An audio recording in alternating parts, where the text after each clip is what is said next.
Imagine paying $45,000 for a massive, lavish party that you weren't even technically invited to. And to make it worse, you're footing the bill, just because your own mother looked you dead in the eye and said your sister is prettier than you. Yeah, that actually happened to me. Welcome back to the channel.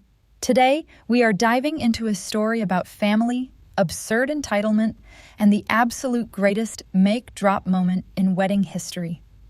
I'm talking about the kind of revenge that is served ice-cold on a silver platter in front of 200 guests. But to understand how we got to the point where I ruined a $45,000 wedding, you need to understand the golden rule of my family. Growing up, there was a very clear dynamic in our house. My younger sister, Chloe, was the golden child. I was the ATM. You know that feeling when you realize you've been cast in a specific role in your family, and no matter what you do, you can't break out of it? That was my life. Chloe was the pageant queen. She had the perfect blonde hair, the sparkling blue eyes, and a personality that could charm the wallet right out of a stranger's pocket. Me? I was the smart one. And in my mother's dictionary, smart was just a polite way of saying plain. While Chloe was getting her makeup professionally done for middle school dances, I was being told to study hard because, according to my mom, you're going to need a good career to compensate, sweetie. Ouch, right? But hey, I took her advice. I studied my butt off, went to college, started a tech consulting business, and by the time I was 28, I was doing incredibly well for myself. Chloe, on the other hand, was 25, working part-time at a tanning salon, and dating a guy named Brad, whose primary personality trait was owns a jet ski. Naturally, when Brad proposed to Chloe, my mother went into full-blown wedding planner mode. And this is where the nightmare really begins. One Sunday, my mom called me over for a very important family meeting. I walked into the kitchen, and she had these glossy bridal magazines spread out everywhere, like she was mapping out a military invasion. She sat me down, poured me a cup of coffee, and dropped the bomb. Chloe's dream wedding is going to cost about $45,000, my mom said, not even blinking. And since your father and I don't have that kind of money, and Brad, we are looking to you to cover it. I honestly thought it was a joke. I let out a little laugh, but my mom just stared at me. I asked her why on earth I would drain my savings for a party, and that is when she said the exact words that sealed her fate. She sighed, reached across the table, patted my hand, and said, "Look, let's be honest. Chloe is the pretty one. You're the smart one. This is her only time to truly shine, to be a princess. You have your career and your money. It's only fair you do this for her, since you won't be having a wedding like this of your own." Let that sink in for a second. My own mother essentially told me I was too ugly to ever get married, so I should buy a wedding for my pretty sister. I felt like a wallet with a heartbeat. My stomach tied itself into a knot, and the rejection stung like a wasp. Most people would have yelled, and most people would have stormed out and never spoken to them again. But I didn't, because in that split second, an evil, absolutely brilliant idea popped into my head. "Okay," I said quietly, "I'll pay for it." But here's the twist they didn't see coming. I wasn't just paying for a wedding. I was buying a front-row ticket to their destruction. For the next 10 months, I played the role of the quiet, obedient bank. I let them use my credit card for everything, but I had one strict rule that I forced my mom to agree to. I told her my accountant needed physical receipts for everything to write off the certain expenses. It was a complete lie, of course, but my mom didn't know anything about taxes. She just wanted the cash, so I kept every single receipt. I'm a data nerd, so you better believe I made a spreadsheet. I love a good spreadsheet. $6,500 for a custom Vera Wang dress, logged. $12,000 for a country club venue, logged. $3,000 for a florist who insisted on importing rare white orchids from Hawaii, logged. Now you might be thinking, Wow, you're really generous. Why would you ruin it? Well, let me tell you how they treated their sole investor during this whole process. When it came time to pick bridesmaids, Chloe sat me down and gave me a fake, pouty frown. "I love you so much," she said, "but my colors are blush and gold, and you just don't really fit the aesthetic. Plus, you're going to be so busy managing the vendors on the day of, I'd rather you just be a guest." Translation: You aren't pretty enough to be in my photos, but I still need you to tip the caterer. It was brutal. It was humiliating. But every time they disrespected me, I just smiled, pulled out my wallet, and asked for the receipt. They thought I was just being a good little doormat, but they forgot one crucial detail. Doormats are where you wipe your dirt, and I was collecting every single speck of it. Finally, the big day arrived. The wedding was straight out of a fairy tale.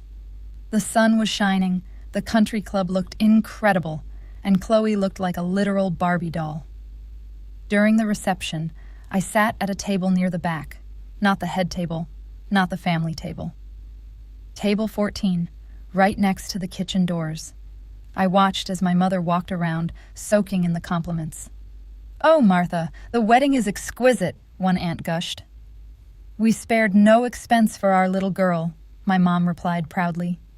She didn't mention me once, and not a single thank you, not a single acknowledgement that I had literally worked 60-hour weeks to afford the orchids sitting on their tables. After dinner, it was time for the toasts. The best man gave a speech about jet skis. The maid of honor cried while talking about how beautiful Chloe was. And then, my mom took the mic. She gave a tearful speech about how hard she and my dad had worked to give Chloe the wedding of her dreams. The crowd went, "Ah," and clapped. That was my cue. I wasn't on the schedule to speak, but as my mom was walking back to her seat, I stood up from table 14, walked straight to the center of the dance floor, and took the microphone from the DJ's hand. "Hi, everyone," I said. My voice echoed in the giant, silent ballroom. I know I'm not on the schedule, but as the sister of the bride, I felt it was my absolute duty to say a few words. My mom looked confused. Chloe looked slightly annoyed, but neither of them stopped me. "Chloe looks beautiful tonight, doesn't she?" I started. The crowd clapped politely. Mom always said Chloe was the pretty one, and I was the smart one. And you know what? Mom was right, because only a really smart person could have orchestrated what I'm about to do. I reached into my clutch and pulled out a stack of paper that I had taped together end to end. I let it drop, and it unrolled until it literally hit the floor. It was a printout of my master spreadsheet. "Mom," I said, looking right at her, "you told everyone you spared no expense for this wedding, but I think it's time we give credit where credit is literally due." The room was so quiet you could hear a pin drop. Somewhere in the back, a waiter accidentally dropped a fork, and it sounded like a gunshot. I looked at my list. Let's start with the dress. Custom Vera Wang, $6,500. Paid for by me. The beautiful venue we are sitting in, $12,000. Paid for by me. The filet mignon you all just ate, $15,000 catering bill. Paid for by the ugly, smart sister sitting at table 14. Chloe's jaw dropped. She looked like a fish gasping for air. My mom stood up, her face turning the color of a ripe tomato. "What are you doing? Stop it right now," she hissed. "Oh, I'm almost done," I said cheerfully into the mic. "I just want to formally congratulate the bride and groom. You guys look great. But since I bought the dress, the food, the flowers, and the open bar, I consider this my party. And honestly, the vibe is entirely ruined for me." I smiled, looked at my mom, and said, "Thanks for reminding me how smart I am, Mom. Consider this my wedding gift. And I'm cutting you all off. Have a great night." I dropped the mic. It made a loud, screeching thud on the hardwood floor. I turned around, grabbed my purse from table 14, and walked out the front doors of the country club. I didn't look back once. I got into my car, drove to an expensive hotel downtown, ordered room service, and slept like a literal baby. Now, you can probably guess what happened next. By the time I woke up the next morning, my phone had 84 missed calls and about 150 text messages. My mom texted, "You humiliated us. You ruined your sister's special day. We are the laughingstock of the family." I just texted back, "I didn't ruin her day. I financed it. You're welcome." And then I blocked her. I blocked Chloe. I blocked Brad. The fallout within the extended family was legendary. Apparently, after I left, half of my dad's side of the family thought it was the funniest thing they had ever seen, and they hit the open bar hard. My mom's side was absolutely mortified and left early. It's been 2 years since that day. I haven't spoken to my mom or my sister since. I heard through the family grapevine that Chloe and Brad are already having marital problems because, surprise, surprise, they have no idea how to budget their own money now that their personal ATM has shut down. As for me, I'm thriving. I took the money I would have spent on Christmas and birthday gifts for them over the last 2 years and went on a month-long vacation to Italy. Looking back, was it petty? Maybe.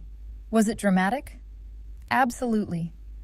But here is the lesson in all of this. Yeah, and I want you to really listen to me if you are the scapegoat in your family. We are taught that family is everything, that you have to endure disrespect just because you share DNA with someone. But you don't. Your worth is not determined by an unfair label your parents slapped on you when you were a kid. You do not owe your time, your peace, or your bank account to people who only love what you can do for them, instead of loving who you are. Setting a boundary is hard, but sometimes burning a bridge is the only way to light your path forward. If you've ever had to deal with a toxic family member, or if you just loved the sheer level of petty in this story, hit that like button right now. It helps the channel more than you know. And tell me in the comments down below, what would you have done?